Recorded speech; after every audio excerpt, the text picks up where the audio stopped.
66 में पाकिस्तान को एक चांस मिला था जो हमने मिस किया, ठीक है, जब साइनो इंडिया वॉर हुई थी। मेरा ख्याल में हमें चाइना के साथ थोड़ा बहुत इस पे कोलैबोरेट करना चाहिए। सही। अगर कोई मौका है तो कोई हद नहीं है कि हम भी लाइन ऑफ कंट्रोल पार करके कोई 5-6 किलोमीटर या 10-15 किलोमीटर आगे चले जाएं। ठीक है। थोड़ा सा हमें, बल्कि इसके थोड़ा हमें काम करना पड़ेगा, क्योंकि इस सिचुएशन पाकिस्तान की ठीक नहीं है। बिल्कुल, आई एग्री, चाहे अफगानिस्तान की तरफ, लेकिन हमें तालिबान के साथ थोड़ी सी बात करके अपना ये वेस्टर्न बॉर्डर जो है इसको थोड़ा अगर हम सिक्योर कर लें तो अब हमें इधर या उधर वाली बात करनी पड़ेगी। तो फिर इस मुहिम जो नतीजे क्या होंगे? नतीजे जो भी निकलेंगे फिर देखी जाएगी। अभी मतलब जब अगर हम मुसलमान अपने आप को कहते हैं और इस वक्त मुसलमान जो है कश्मीरी बेचारा जुल्म में घिरा हुआ है और आपको कोई सूरत हाल नजर नहीं आ रही और आपको ये भी लग रहा है कि भारत अपने चालाकियों से उस सारी सूरत हाल को उसने काबू में कर लिया है, बल्कि तो DGISPR का बयान आ चुका है कि पाकिस्तान में जारहियत दिखाने का स्टेज तैयार कर रहा है। तो अभी हमें खुद अब स्टेज तैयार कर लेना चाहिए और भारत को 2 फ्रंट सिचुएशन में ले आना चाहिए मेरे हिसाब से। थोड़ा बहुत हमें इस पे कुछ सोच विचार करने के बाद और चाइना के साथ कंसल्ट करने के बाद एक 2 फ्रंट सिचुएशन भारत के लिए क्रिएट करनी चाहिए मेरे हिसाब से, अगर हम वाकई चाहते हैं कि कश्मीर को आज़ादी मिले, उनका हक खुद इरादियत मिले। अगर हम ये नहीं चाहते तो फिर प्रेशर एक इस वक्त हमारे पास है मौका कि हम चाइना के साथ बातचीत करके भारत पे प्रेशर बिल्ड करें। और अगर हम अभी ये मौका हमने गंवा दिया तो फिर पता नहीं ये मौका कब मिलेगा, उस वक्त तक मकबूजा जम्मू और कश्मीर तक क्या होता है वी डू नॉट नो। लेकिन मेरे हिसाब से हमारी सफारतकारी चूंकि बुरी तरह नाकाम हो चुकी है, गो कि अभी भी बहुत कुछ हो सकता है लेकिन हम करने के लिए तैयार नहीं है। तो इसलिए अब और जो कश्मीरियों के हालात हैं इस वक्त मकबूजा कश्मीर में, उसको देखकर और जो भारत के लॉन्ग टर्म अजाइम है गिलगित बल्तिस्तान को लेकर और आजाद जम्मू और कश्मीर को लेकर, तो हमें चाहिए कि हम अब 2 फ्रंट सिचुएशन भारत के लिए क्रिएट कर ही डालें। तो ये हमारे लिए एक वाज़ेह स्टेप ले लें, अंदर चले जाएं, LOC को क्रॉस कर लें, ठीक है, देखी जाएगी। अब हम ऐसी कोरोना वायरस की जद में हैं तो एक ज़द और सही हम भारत के साथ निपट लेंगे। अल्लाह ताला ने हमें इतना जज्बा दिया हुआ है, हम सब खुद सरहदों पे पहुंच जाएंगे इंशाल्लाह। तो ये कौम बनने के लिए, शहीद होने के लिए तैयार है अगर हुकूमत थोड़ा सा दम दिखाए और कोलैबोरेशन के साथ। मैं ये कह रहा हूँ कि not unilaterally but in consultation with China, कि चाइना के क्या अज़ाइम है। तो वक्त आ गया है कि दोबारा एक और एक्शन हो जाए। और मैं बात सीरियसली कह रहा हूँ, मजाक के तौर पे नहीं कह रहा, क्योंकि अब वक्त आ गया, अगर कश्मीर को आपने वाकई उनका हक दिलाना है तो अब इसके अलावा और कोई चारा नहीं है। पाकिस्तान और भारत में कशीदगी तो रोज़े अव्वल से जारी है, लेकिन अब भारत ने एक और तरह से जंग छेड़ने का मंसूबा बनाया है, जो कि हमारे DGISPR हमें एक बार पहले भी बता चुके हैं और इस बार भी उन्होंने एक नवीद दी है। तो सर, क्या अब पाक आर्मी इसमें इन्वॉल्व होगी और हमारे पास कोई नादिर मौका आया है? जिस तरह से चीन के साथ भारत की कशीदगी बढ़ती जा रही है, हम क्या मकबूजा जम्मू और कश्मीर को आज़ाद करवा सकते हैं? हाँ, ये बड़ा दिलचस्प सवाल है, लेकिन इसके कई पहलू हैं। पहले तो ये अपने नाज़रीन को बताते चलें कि मशरक़ी लद्दाख में पिछले 1 माह से कशीदगी है चीन और भारत के दरमियान। फौजें आमने सामने हैं, गो के भी फायरिंग वाला मामला शुरू नहीं हुआ, लेकिन भारत री-इन्फोर्समेंट्स आ रही हैं दोनों तरफ से। ठीक है। क्योंकि ये जो है लाइन ऑफ एक्चुअल कंट्रोल जो है ये तकरीबन आप यूँ समझ लीजिए कि 3500 किलोमीटर का एरिया है और इसमें डिस्प्यूट है। और जो है अरुणाचल प्रदेश पे भी जो चीन का क्लेम है कि ये भी तिब्बत ही का हिस्सा है।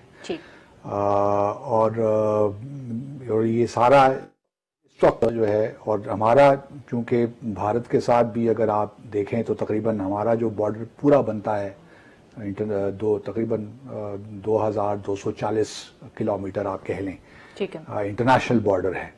और उसके बाद फिर 740 किलोमीटर हमारा लाइन ऑफ कंट्रोल है और फिर 190 किलोमीटर शायद वर्किंग बाउंड्री है। ठीक है। अच्छा, उसमें जो चाइना और भारत का जो इस वक्त मामला है, हमने 2017 में भी देखा डॉकलम में जो ट्राई जंक्शन था, जिसको चिकन नेक भी कहते थे, भूटान, चीन और भारत, उस जमाने में तकरीबन 70 से ज़्यादा दिनों की एक कशीदगी हुई थी, उसमें तो बाकायदा फायरिंग भी हुई थी। सही।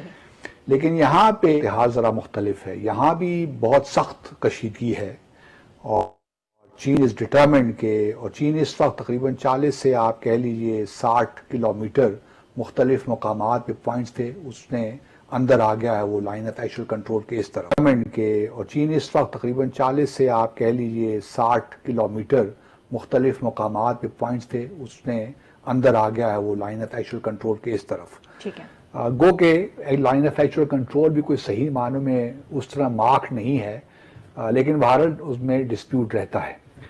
तो अब चीन ने, क्योंकि भारत का जैसे हमने लास्ट वीक भी डिस्कस किया था कि भारत की ख्वाहिश यही है कि किसी तरीके से जो BRI है और CPEC को थ्वाट किया जाए, इसको सबोताज किया जाए। उसकी वजह से वो वहाँ पे दौलत बेग इलाका है जो कि हमारे कराकोरम हाईवे से थोड़े से ही फासले पे है। ठीक है। तो दौलत बेग में इन्होंने कुछ कंस्ट्रक्शन वगैरह भारत ने की है।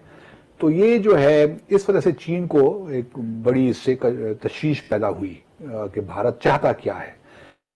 और भारत के अज़ाइम तो हम सब जानते हैं, वो एक बड़ा शातिर नेबर है हमारा, बल्कि अब तो सब नेबर्स जान गए हैं। मतलब अब उसने 3 तरफ से टक्कर ले ली ना, नेपाल के साथ, चीन के साथ, पाकिस्तान के साथ, तो वैसे ही हमारे यहाँ भी है।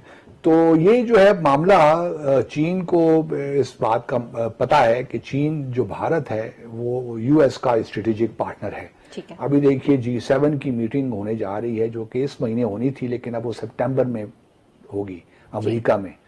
और प्रेसिडेंट ट्रंप ने G7 के अलावा 4 और ममालिक को भी दावत दी है। उसमें साउथ कोरिया हैं, ऑस्ट्रेलिया, भारत और एक और मुल्क है, मुझे अब नाम भूल गया उसका, चौथे मुल्क का, लेकिन रशिया, इंडिया, साउथ कोरिया और तीसरे चौथा आने का नाम लिया था, फिर भूल जाता हूँ चौथा नाम। चलिए आप ऑस्ट्रेलिया, रशिया और साउथ कोरिया और भारत, 4 कंट्रीज हैं।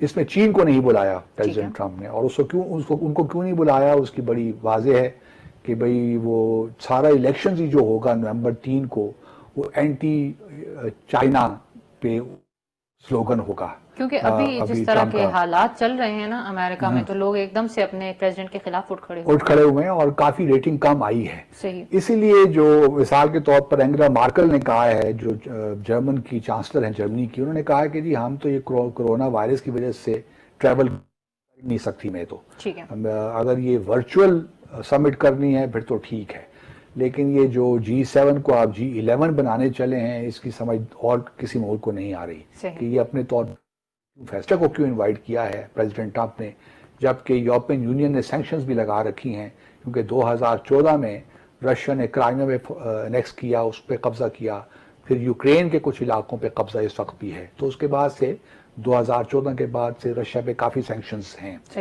EU की, और अमेरिका ने भी कुछ सैंक्शंस लगाई हैं। तो यूनियन को भी ये मामला समझ में नहीं आ रहा कि रशिया को बुलाने की क्या ज़रूरत है। बाय द वे, रशिया एक ज़माने में जिस G7 को G8 कहा करते थे, ठीक है, तो क्राइमिया के एनेक्सेशन के बाद इसको फिर दोबारा G7 कर दिया गया। पहले भी G7 था, फिर G8 हुआ, अब फिर G7 हो गया रशिया के निकलने के बाद।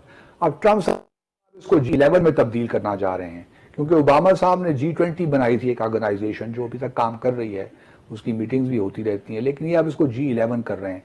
लेकिन ये समझ में नहीं आती कि चाइना को निकाल दें, जो कि इस वक्त दुनिया की एक सुपर पावर है, इकोनॉमिकली, मतलब हर दूसरा मुल्क, बल्कि हर मुल्क की उस पर डिपेंडेंट है। तो उसके बगैर आप क्या डिस्कस करेंगे? तो उनको निकालना बड़ा वाज़ेह करता है कि ये एक किस्म का। और फिर रशिया का, अच्छा, दूसरी बड़ी इंटरेस्टिंग बात यह है कि भारत देखिए चाइना के साथ टक्कर नहीं ले सकता। ठीक है। चाइना के साथ उन्होंने पिछले दिनों उनके जो फॉरेन सेक्रेटरी हैं हर्ष श्रिंगला, उन्होंने वहाँ पे जो न्यू दिल्ली में रशिया के सफ़ीर हैं उनसे मुलाकात की है। अच्छा, हमारे लिए सिचुएशन ये है कि देखिए पॉलिटिकली तो आज़ाद कश्मीर में जो 5 अगस्त के बाद सिचुएशन हुई है ना, वो तब्दील होकर रह गई है मकबूजा कश्मीर में। अब जो हमारा मसला ये है कि हमने क्या करना है वहाँ पे। हम सफारती तौर पर बुरी तरह नाकाम हो चुके हैं मेरे हिसाब से, और मुझे कोई उम्मीद खास नजर नहीं आती। अब ले दे के